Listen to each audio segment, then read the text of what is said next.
আসসালামু আলাইকুম রহমতুল্লাহি আবরাকাতু। কম বেশি কিছু না কিছু নিয়ে আসি, আবার মধ্যে হয়তো কোনো কাজের চাপে আসাও হয় না।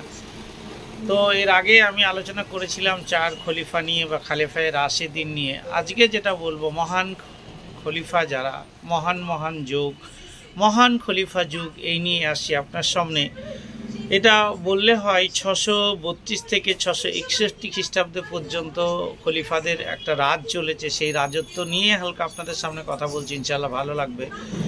আর হিজরি সম্ভবত 11 থেকে 41 হিজরি, এটা ভাবা যেতে পারে বা বোঝা যেতে পারে। তো হজরত মোহাম্মদ সাল্লাল্লাহু আলাইহি ওয়াসাল্লাম মুসলিম জাহানের প্রধান নেতা, বিশ্ব নবী, নিদর্শক ও বিচক্ষণ শাসক ছিলেন। কে ছিলেন? আমাদের প্রিয় নবী হজরত মোহাম্মদ সাল্লাল্লাহু আলাইহি ওয়াসাল্লাম একজন বিচক্ষণ শাসক ছিলেন। তার নেতৃত্বে পৃথিবীতে গড়ে ওঠে ইসলামী রাজ্য, একটি সদ্য সংগঠিত মুসলিম সমাজ। সুবহানাল্লাহ। তার নিজের কোনো পুত্র সন্তান জীবিত ছিল না।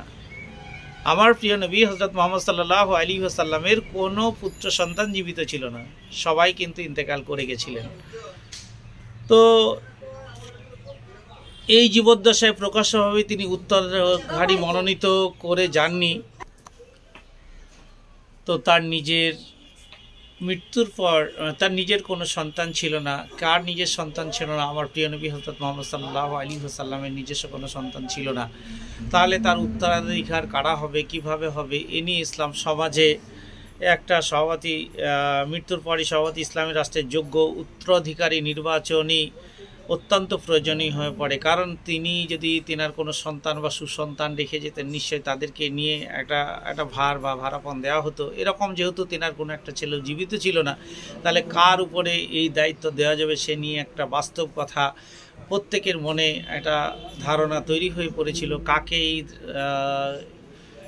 মানে রাজ্য মুকুট পরানো হবে বা কাকে এই করা যাবে বা প্রথম কাকে খলিফা নির্বাচন করা যাবে, এই নিয়ে ওদের ভিতরে একটা উত্তেজনা শুরু হয়ে যায়।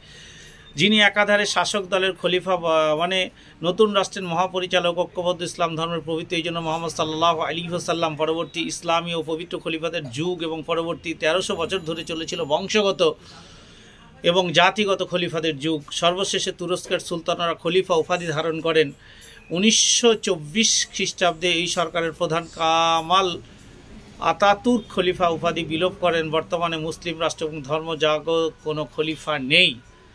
খলিফা যুগ, প্রথম চারজন খলিফার যুগ বলা হয় খেলাফায়ে রাশেদিন যুগ। একে আপনাকে বলা হয়েছে প্রথম যে চারজন ছিল তারা খেলাফায়ে রাশেদিন বা তাদের খলিফার যুগ বলা হয়েছে। হ্যাঁ, এই যুগে প্রায় 30 বছর স্থায়ী ছিল। এই সময় চারজন খলিফা রাজত্ব করেন। প্রথম খলিফা ছিলেন হজরত আবু বকর রাদিয়াল্লাহু তাআলা আনহু, দ্বিতীয় খলিফা ছিল হজরত উমর রাদিয়াল্লাহু তাআলা আনহু, তৃতীয় খলিফা ছিল